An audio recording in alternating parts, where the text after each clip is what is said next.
osobola okubanga okuba otubuulire ekibuuzo kyoyinanavo Tamale Mirundi wamu ne ku Facebook yaffe egenda nakugamba wano wamu ne WhatsApp number egenda kuyita ku TV yo osobola okuweerezako ekibuuzo kyonna kyoyagala omukukunavu Tamale Mirundi nakugamba wano wiiki eno sokoleke tumalirize akatabo kange tebakaleese naye nabagamba wano nempandika akatabo kange bakayita bati scientific elections wakawandika ddi Tamale kana akatabo nakawandika nga mbalaga tebya campaign tebijja kusoboka na COVID-19 also the Friday July wakawandika COVID n'abakujja also the Friday July tends to at my home in Kabalagala completed that naye uliya bwe nawandika nakugamba nti bino byemulabye tulimu kakati byetwogerako ebya wakawandika mwezi gw'omusanvu yes nakugamba the mafias have not stopped that hijacking government policies and institutions in Uganda.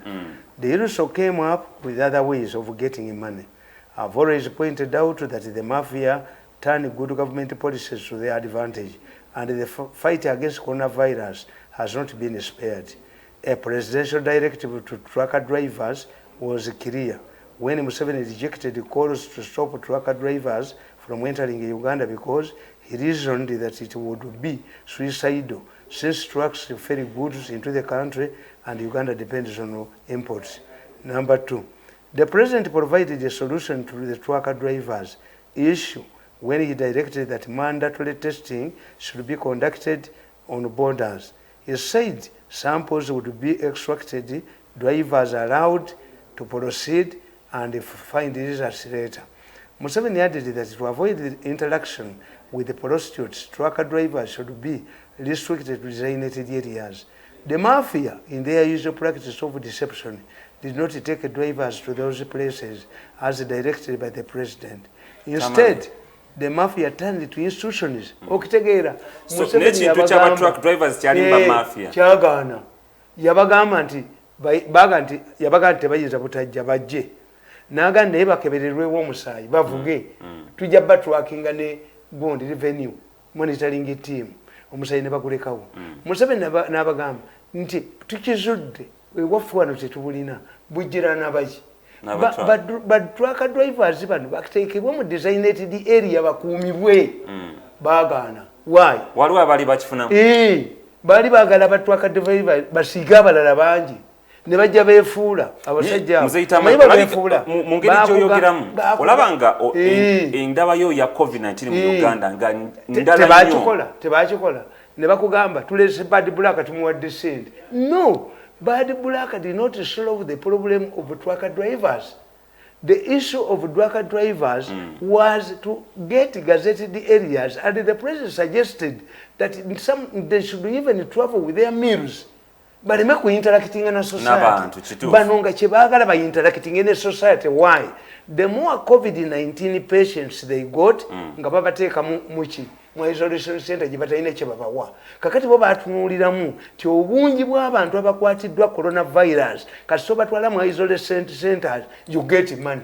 President Museveni yayogera ne President Kenyatta at that time. Namuga why abantu boyina nga bayitirivu nnyo bagenda okukola calculations nga Munnayuganda omu sente ezimugenda ku mu isolation center omutali mmere zijjanjaba bannakenya 50. Amusini 50. The moment you commercialize Tamale ndaba ya COVID-19 ndala nnyo okusinzira ku bigenda ate nga nakibagamba dda nze kyovola nze ndi musajja w'amaanyi nabagamba nti kano bakayita batya COVID-19 mafias nabagamba nti ziringa baby monkeys.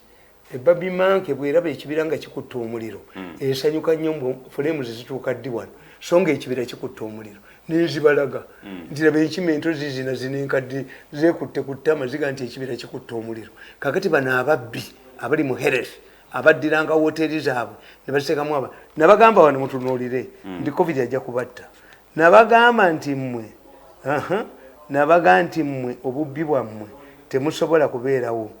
Nakagamba nti in many cases mafias conduct themselves more like baby monkeys.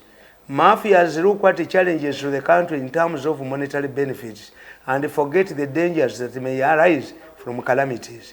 Take the example of HIV, AIDS. which hit Uganda in the 70s and 80s. Instead of considering the dangers HIV posed to communities in Uganda, the mafia exploited the plight of victims.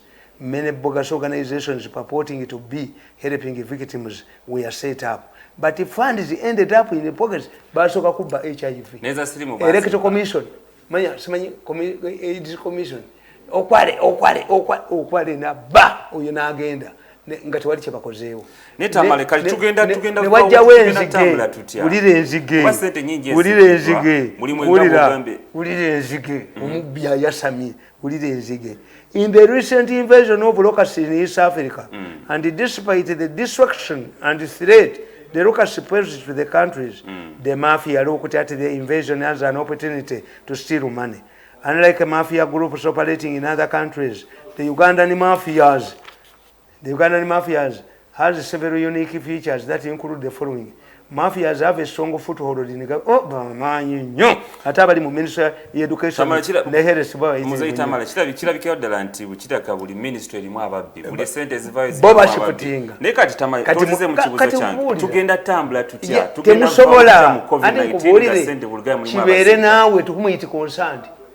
tell my children. It is an individual fight. Yes, it is an individual. It is an individual. So called abe. President yali aganya aba boda. Nibatan aba mafia. Nibekola mu ekibinja ne kikuba emmotoka za government. Nanga mujja ko bujja nanga switch off. Nenkubira Bobi Wine nemugandi Bobi Wine. Bagamba nti abantu bobe bakuba emmotoka za government. Is not true. Bobi Wine nainga ali connected ne ba mafia. Tamale, so ya COVID and soke tujiteke mbali.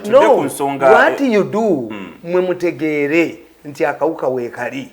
Fortunately for us, many Ugandans get access to international media. Ebya Uganda towulira.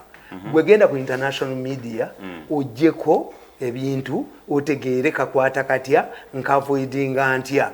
Nze I have even a feeling ti abana bange bayinza obutadda ku ssomero.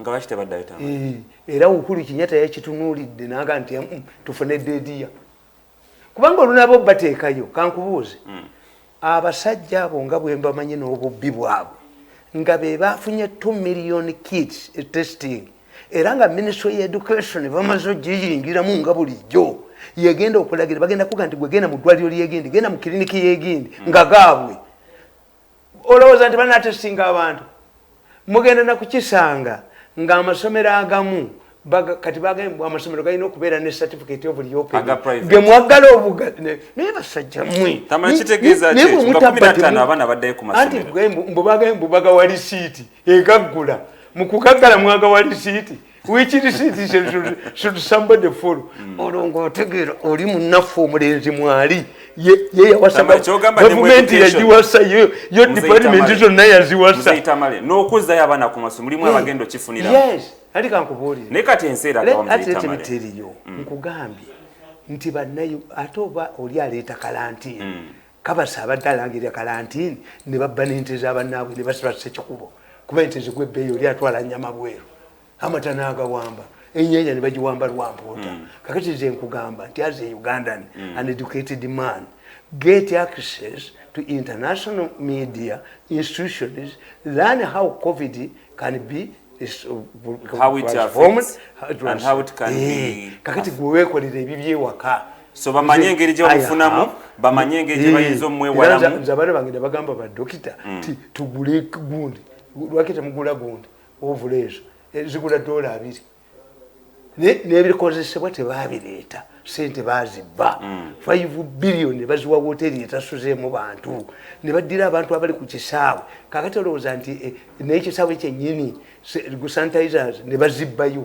sente tebazigula miliyoni 10 nebibakubirawo kakati awo eyo system ebatuhumiti sawuli yako kwebereramu buterevu akatugende ku nsonga y'okubiri weekend gye tumaliriza nga bwe tweteekateeka okufuna amasimu gwaine ekibuuzo beera ng'okiteekateeka maaso ogenda kuba ng'osobola okibuuza omukukunavu Tamale Mirundi naye nga akatwogere katono nnyo ku nsonga ya Mawugola North awabadde bbugu mu byobufuzi okulaba nga First Family ebadde involved era nga buli omu yeebuuza kiki ekiri e Mawugola naye kyaddaaki omukulu Sodo yamaze n'awangula akalulu kikyo kyogera ku Tamale soko tuwe ki ekiri e Mawugola omanyi mmwe ngenda ne mbeewuunya era akatabo kange nawandiika ne mbaga nti akazu how akazu politics kills nations and I give examples. The main issue would be lwaki abaana b'omukazi omu be balwanira obusika lwaki abaana b'omu musajja alina abakazi aba musajja afadde alina abakazi bana. Why is it that the battle has been reduced ku baana b'omukazi omu kitegeeza bali baaboonoona. This is where the akazu once the akazu reaches a climax kitegeeza abantu babivaamu era nabadde mbuli abaana bange ne mbaga nti kimulabi tekijja kukoma Sembabule kigenda kubya wonna n'abaali Revenue Authority bajja kutandika okunoonya omusolo n'emmundu. Why? Abatasobola kababba abantu babulijjo baveemu bo batwavuwaza abalala kati omusolo gujja kutuuka nga buli gwogusolozaamu naye agirina bano mugenda bo babakuba ne bavuwaza buli omu bamwavuwaza kakati ekisigaddemu nti do you believe nti President Museveni ayina magi kyejjamu abantu how come nti n'akalulu bwe kayimirira bombi baagaana okuvaamu basigalamu? Yes, why? Mumulowooza nti Sembabule kuteesa abadde tanoonya kalulu era ekyo nakyakitegeera nti kuteesa talonda yesimbawo n'omuvuka nga bamuyita Tulyatemba mu CA Tulyatemba n'amuvuga bubi nnyo kirabikira bati enfunza be baali bamutaddeko kuba Tulyatemba omanyi nti mu kiseera ekyo ogenda mu CA bakujjangako emitwalo 10 Tulyatemba yali talina emitwalo 10 yagenda mu Electoral Commission nekutiya y'obulo. I remember very well that young man yatundanga bitabo nga ayina obutabo bwe yakola mathematics ani biki Tulyatemba kuteesa n'agamba tuli tutrage kuteesa n'atuuka n'ogamba I cannot stand and campaign with this man alinga muyaye kuteesa ajja n'emmotoka ennene ngako kali ku boda wali kagendako ne mu Electoral Commission ne kabaga nti declare me my opponent is missing talabikayo olwonga ndine kuteesa akasenya ne kamutawanyi kati abaabe Sembabule nga bamanyi if kuteesa goes unopposed tebajja kufuna sente kuteesa ino okufuna abamunoonyeza obulwayi wakiri wateekewo opponent kuteesa period to them banaye mundeke mpitemu unopposed biki omanyi mu byobufuzi batugamba nti if there is a possibility of avoiding a ballot box avoid it. Ballot box tomanyi akuwadde n'atakuwadde era mu politics bakugamba nti where you can avoid a ballot box avoid it. But that is a true definition of democracy. Kuteesa ali tayagala gundi kakati kuteesa abadde ayita mwana oppose not because tiyali popular abadde agula opponents be kakati for the first time abe Sembabule n'aba bafunye ku opportunity era oyo omuvuka Tulyatemba ogwasembayo yali agenda kwewandiisa n'afuna mukwano gwe n'amugamba nti gwe bayinza okukwatira mu kkubo ne bakujjako ebiwandiiko byo bimpe ono bwe yatuuka mu kkubo n'aga nti ayagala kweyamba kotizo wa boda gyali n'adduka n'ebiwandiiko bya Tulyatemba. That's how Kuteesa managed to go. Yes. Kakati abantu be Sembabule bo batunuulira nabagamba nti abantu ffe mu Uganda okulonda kujja kutuuka ne ku 40%. Why? Tulonze from 1986 naye teebereza munnayuganda eyalonda okuva mu 62 ku independence yaddamu mu 8 ekitegeeza abaalabye kuki kundaba kuki. Ekyokubiri nti when you see lwaki president ayagala muganda we yesimbewo kubanze Museveni mumanyi ne mu kuziika tata waabwe yayogeranga nega nti oyo omuzungu oyo yali aganye mwenyenazo okujjanjaba kitaawe ne muga vai nayogera ku family yaabwe nakolaki is a free man. If Museveni wanted to prevail over his brother he would have done it. Nze Tamale kiki ekiri e Mawugola? Yes, e Mawugola si Mawugola kiki ekyali eruweero ekyali eruweero nti Luweero yali 45 miles from Kampala Luweero ng'alina olukoola where the rebels could hide Luweero nga bw'obeera Luweero okuba Jinja Road n'okuba Mityana n'okuba Gundi Mubende n'okuba Masaka. That's why it became yali center. Yes. Luweero waliyo abasajja b'engoma lukoola mu lukoola they could hide. So kakati mbuuze ekiri e Sembabule ye World Cup gyetuukidde tiimu ebbiri gye ziri finalist. We are shaping what we are seeing in Sembabule as a political scientist. We are seeing the Museveni has embarked on his retirement process. Kakati ekikulu mwe muti okwogera abantu bati okwogera naye nze mbiwandikira akatabo weekale obusika bwa Museveni nabwo bagamba nti bujja kubaamu okuyiwa omusaayi kutya Mzee Tamale. Why? Nabaga nti ekireetera okuyiwa omusaayi when two groups are rivaling for what each calls a right olutalo teruggwa nti abasiraamu tebagenda kukkiriza America kubayita Islamic fundamentalist nga nabo bagiga nti oyingirira obusiraamu olwo olutalo terukola ki teruggwa kakati olutalo oluliwo mafia ganga ekubye buli muntu yenna n'erya ssente n'ekola ki strategy yayegamba they humiliate you succumb and come otukolere ffe kye tutasobola kukola waliwo abalinga ffe n'okuba buli muntu buli wali ssente bamukuba ne bamujja kati a hated group kati kati bano bavuddewo batandise kuteekawo baana baabwe kakati ba mafia olwokuba bali hated baagala okwejjamu omusika mumbo bennyini ne bamufuna n'ateekako galubindize n'akakanya ensi teyawula state house n'amakange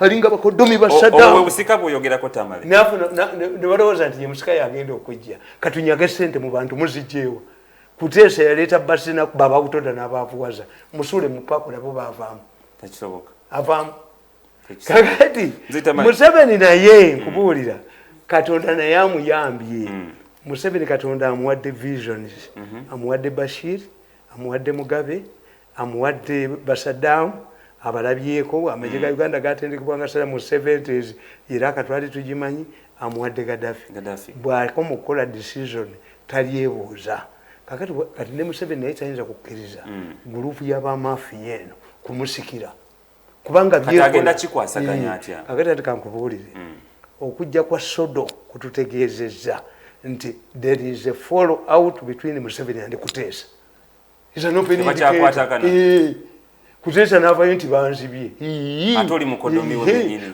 gwe naye wabba Museveni mu kinaana wakakutandika empisa ekuluma bagikuyingizizza omanyi nti omusawo akuba empiso ye asindikayo obusindisi naye ye bagimukube nti kafungule Kuteesa kakati naawe okkiriza nti okubba mwekulukaga naawe Museveni wamubba mu kinaana you see Ugandans discuss irrelevant issues why has Museveni brought his brother and why has Kuteesa brought his daughter oyo Sodo bapulaninga omuwangula mu kalulu akanaddako second round bageeka bakwate resources zonna bakole ekyokujjako nga president akkiriza okuwa mwana wa Kuteesa obwa minisita bwa youth sinze mbawulira nga boogera ayishiyezemu bategeeragana naye alikewo omwana we naye akole kati ffe bye tebitukwatako you cannot negotiate of a country tetulina kye tugimanyi Mzee Tamale nga tugenda mu masimu Sodo agenda kubeera wa mutawaana why mukalu akajja Sodo be yakubye emisana tukumanyi batugamba mu America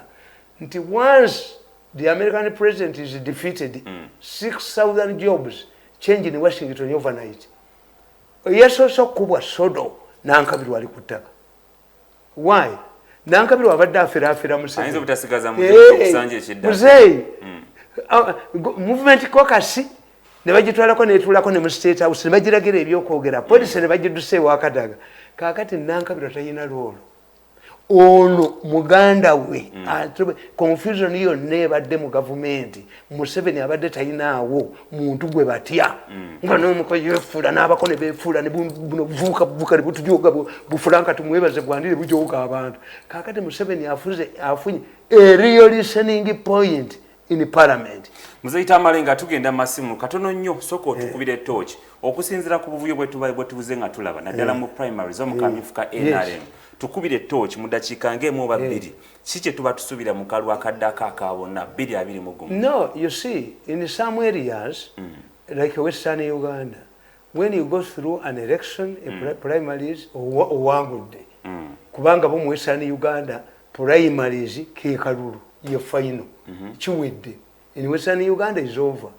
Wane waffe eri amasitani ga Western Uganda gajja kujja wano mu bitundu ebirala ba mafia bakola list yaabwe yonna Museveni yagikubye ate mwanange nabadde simanyi nabadde ndina issues bbiri naye era nze ndi mugezi nkubye Tango Odoyi ne mukuba nakitegedde Tango Odoyi yaleetebwa kuteesa si Museveni yamuleeta nze bulijjo muyita wamuko naye era saagudde nnyo Tango Odoyi kuteesa nga ali mu trouble yakubidde Tango Odoyi nti langirira muwala wange bali bagende bawaabe Tango Odoyi namuga nze nakuleeta njiina conversation njiina Tango Odoyi namugamba ogifuna otya Tamale miso Tango Odoyi namuga sikanye gwo wandeeta naye ebbaluwa ya appointment olinako omukono ebbaluwa ya appointment leeta gwo wagimpandiikira kyembagamba nti ne bwe munayoola ababaka ba parliament abantu mbatwala mu parliament the moment somebody is empowered kati Tango Odoyi yategedde nti kuteesa agudde ne banne. That's why yaganye Tango Odoyi mumubuuza ask Tango Odoyi whether he was not directed by Kutesa to declare his daughter and said, although you are the one who appointed me, who brought me into the job, you did not say in my appointment letter. He did it.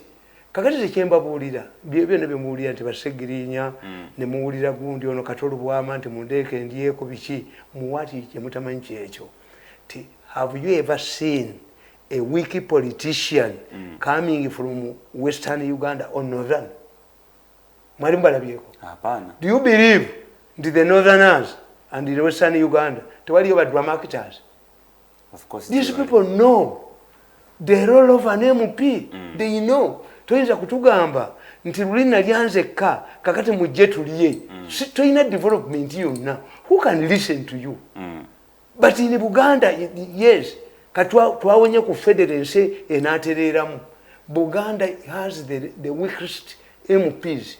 Tamale mukwano go Haji Kazibe Bashir bamuwadde tiketi ya no era agenda kwesimba wa MP kama mugamba nti bagikumagenda agendewa ne mugamba nti omuntu omutali yankoko ye in Uganda. Let me tell you agendewa ajinga independent over. Let me tell you in Europe, why do you think that in Europe Premier League season bwegwako abazannyi beeramula as long nga bakyayirira talent? Why? They are more than their teams. They know themselves. From political science, batugamba. Know yourself. I know myself. I know my value. I know my commercial value. That's why you tumweba zaidi was a media center. Gero jitwale mama. Am I media center type? Wow. Mirundi was media center. But take number yesimu. I know my political value and commercial value. Now I galo kubanga when you get program eno boyine ekibuzo kyagalo kubuza agenda ku mukutu gwa Facebook wa mune Twitter otekeye ekibuzo kyagalo mukuku na Tamale Mirundi aberenga damu. Ne number ya WhatsApp egenda kubira ngeyita waawo. Osobola okubanga oteka ke ekibuzo kyo. Wiki wedde eri muzeyita. Chembade kunyonya tokimaliriza. Nkugambe nti ebibiina bye byali binoonyeza ne kuteesa omutunuulira ti yagenda najja muwalawe the best n'amuleeta yeesimbewo. Ethiopia omusajja prime minister yabadde ambassador prime minister n'afa Zenawi baanonyoli ayina international ki nabaga nti mmwe wano toyinza kudya musajja amanya Mushega eyatandikawo East African revival of the East African bond community ne mumulekawo ne munona kazibwe mbu agenda mu African Union. You are mad. Temuyinza gamba nti abadde speaker wa East African Bond Legislative Assembly ne munono omulala eyamaliriza bali wano bali ayido. Those ones would go. That would be the best option. Affairs.